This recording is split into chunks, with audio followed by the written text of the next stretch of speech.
Bagaimana sih Huawei sebagai perusahaan yang relatif tidak dikenal pada 30 tahun yang lalu, sekarang menjadi salah satu perusahaan terbesar di dunia? Apa aja sih strategi bisnis dan pengolahan sumber daya apa yang mereka lakukan? Halo teman-teman, perkenalkan nama saya Hafiz Arham. Di video aku kali ini, aku akan menjelaskan tentang bagaimana sih perusahaan Huawei menjadi salah satu perusahaan terbesar di dunia. Apa aja sih strategi bisnis yang mereka lakukan? Nah, perusahaan Huawei adalah perusahaan yang berasal dari Tiongkok yang didirikan pada tahun 1987 oleh Zheng Fei. Perusahaan Huawei memiliki struktur organisasi yang terintegrasi dengan departemen-departemen yang berbeda seperti R&D, produksi, pemasaran, dan penjualan. Struktur ini memungkinkan komunikasi yang efektif dan koordinasi antara departemen-departemen yang berbeda. Perusahaan Huawei memiliki kebijakan rekrutmen, yaitu kebijakan pertama, rekrutmen online, rekrutmen melalui kampus, rekrutmen melalui jaringan.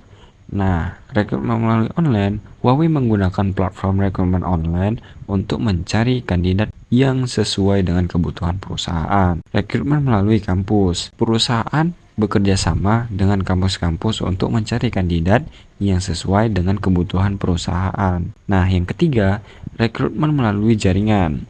Huawei menggunakan jaringan profesional untuk mencari kandidat yang sesuai dengan kebutuhan perusahaan. Perusahaan Huawei memiliki beberapa program pelatihan untuk karyawannya. Nah, yang pertama itu ada program pelatihan untuk karyawan baru.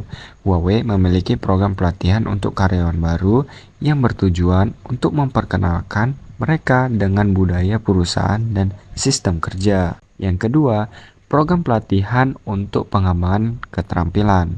Perusahaan memiliki program pelatihan untuk mengembangkan keterampilan karyawan, seperti pelatihan teknis, pelatihan manajemen, dan pelatihan kepemimpinan. Nah, yang ketiga, program pelatihan untuk pengembangan karir. Huawei memiliki program pelatihan untuk mengembangkan karir karyawan, seperti program mentoring, program coaching, dan program pengembangan karir. Huawei juga memiliki kebijakan dalam mengelola SDM, yaitu memberikan kompensasi dan manfaat. Hal ini berfungsi untuk memberikan kompensasi dan manfaat yang adil dan kompetitif kepada karyawannya. Perusahaan Huawei ini memiliki tingkat keberagaman yang sangat tinggi, mulai dari karyawan dari berbagai negara, etnis yang beragam, latar belakang pendidikan yang beragam, jenis kelamin yang seimbang. Huawei memiliki karyawan dari lebih 170 negara termasuk Tiongkok, Amerika Serikat, Eropa, dan Asia.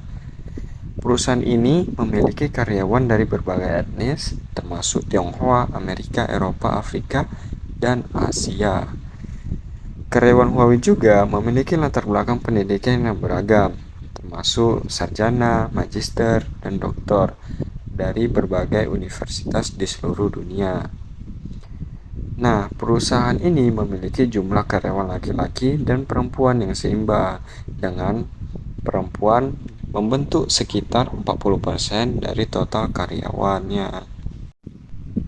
Nah, perusahaan Huawei menerapkan beberapa praktik kepemimpinan untuk mengoptimalkan efektivitas kerja sama dalam tim. Nah, yang pertama itu ada kepemimpinan yang terbuka dan transparan. Yang kedua, pengembangan tim yang kuat. Yang ketiga, kepemimpinan yang berfokus pada orang. Yang keempat, menggunakan teknologi untuk mendukung kerjasama. Yang kelima, budaya perusahaan yang inklusif. Perusahaan Huawei selalu memastikan pencapaian target perusahaan melalui beberapa cara, antara lainnya pengaturan target yang jelas. Huawei memiliki sistem pengaturan target yang jelas dan struktur. Yang kedua ada pengukuran kinerja. Perusahaan memiliki sistem pengukuran kinerja yang efektif. Yang ketiga, pengembangan rencana aksi. Huawei memiliki proses pengembangan rencana aksi yang sangat efektif.